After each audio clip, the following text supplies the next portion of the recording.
আল্লাহ বলেন এমন ইহসান করবা যেমন ইহসান আমি তোমাদের সঙ্গে করেছি।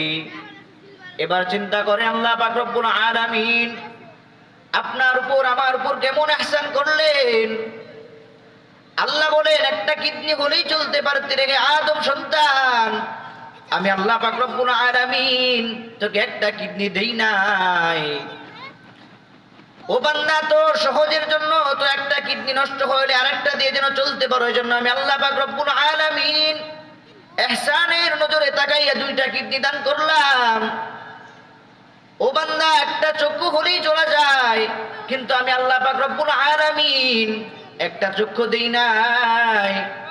ও বান্দা তোর চলা সহজের জন্য একটা যেন নষ্ট হয়ে গেলে অন্যটা দিয়ে চলতে পারো, এজন্য আমি আল্লাহ পাক রব্বুল আলামিন দুইটা চক্ষু দান করলাম।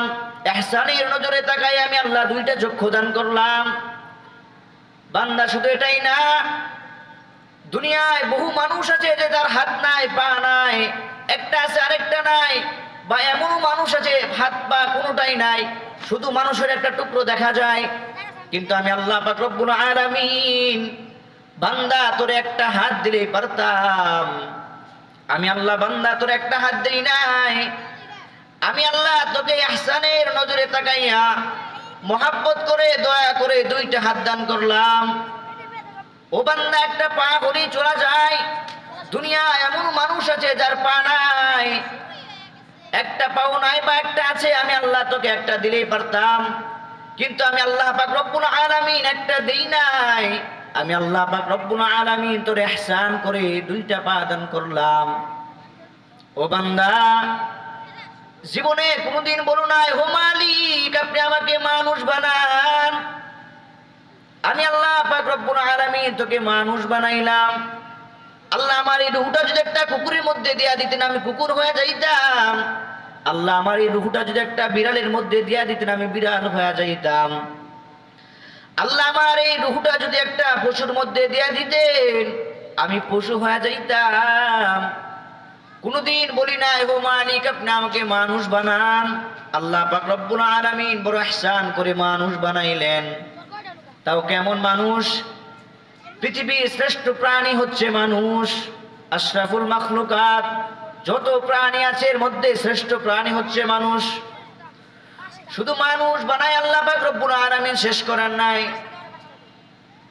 এমন এক নবীর উম্মত হিসেবে আমাদেরকে পাঠিয়েছেন যে নবীর উম্মত হওয়ার জন্য অন্য নবীরা পর্যন্ত আল্লাহর কাছে দোয়া করেছেন, হে মালিক আপনি আমাকে আখির নবীর উম্মত বানান। কিন্তু আল্লাহ পাক রব্বুল আলামিন কারো দোয়া কবুল করে নাই। কিন্তু আমরা আল্লাহ পাক রব্বুল আলামিনের কাছে জীবনে বলি নাই ও আল্লাহ আখিরি নবীর উম্মত বানিয়ে আমাদেরকে পাঠান। আল্লাহ পাক রব্বুল আলামিন বড় ইহসান করে আখিরি জামানার নবীর উম্মত বানিয়েছেন। শুধু তাই না, আল্লাহ পাক রব্বুল আলামিন চাইলে আপনাকে আমাকে হিন্দুর ঘরে, খ্রিস্টানের ঘরে, ইহুদির ঘরে, বেদিন বেঈমানের ঘরে পাঠাইতে পারতেন। জীবনে কোনোদিন বলিও নাই ও আল্লাহ মুসলমানের ঘরে জন্ম দিয়ে পাঠান।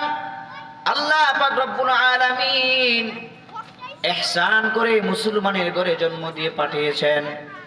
জীবনে আমরা কি আল্লাহকে বলি নাই ও আল্লাহ মুসলমানের ঘরে পাঠান? আল্লাহ পাক রব্বুল আলামিন আমাদের